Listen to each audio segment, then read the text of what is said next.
এখানেই শেষ নয়, আরো অসংখ্য ভুরি ভুরি অভিযোগ শেখ শাহজাহান সন্দেশখালীর বেতাজ বাদশা ঘনিষ্ঠ ব্যবসায়ীর বিরুদ্ধে 3,50,000 টাকা শোধ না করার অভিযোগ। শাহজাহান ঘনিষ্ঠ ইটভাটা ব্যবসায়ী মির্জানুর রহমান মোল্লার বিরুদ্ধে টাকা আত্মসাতের অভিযোগ। মির্জানুর মোল্লা বলে একজন আছেন, SNBF ভাটা সরবেরিয়া। কিছু মাল আমি দিয়েছিলাম, 2 বছর ধরে মাল দিয়েছি, কিছু টাকা আমাকে দিয়েছে, এখনো 3.5 লাখ টাকার উপরে টাকা পাবো, সে টাকাটা দিচ্ছে না।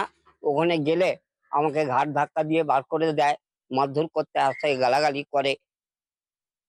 বাবা যখনই এই পয়সা যখন চাইতে আসে, বাবাকে হুমকি দিচ্ছে, বের করে দেওয়ার ধমকি দিচ্ছে, ঘাড় ধাক্কা দিচ্ছে। এবার বাবা তো এরকম বয়স্ক মানুষ অবস্থায় এরকম কোথাও যেতে পারছে না, থানায় গিয়ে রিপোর্ট করেছে।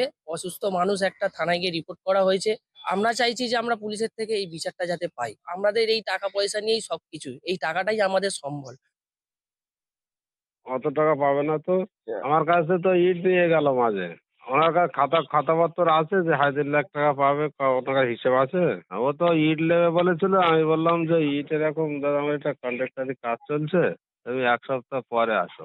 কালকে আমার রাজবাড়ি ফাঁড়ির থেকে ফোন করেছিল, আমি ঠিক আছে আমি এক জায়গায় আছি, আমি কালকে যাব।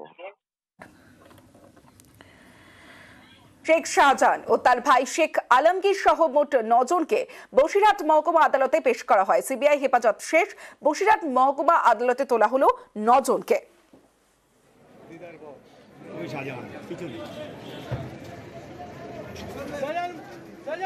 কি বলবেন?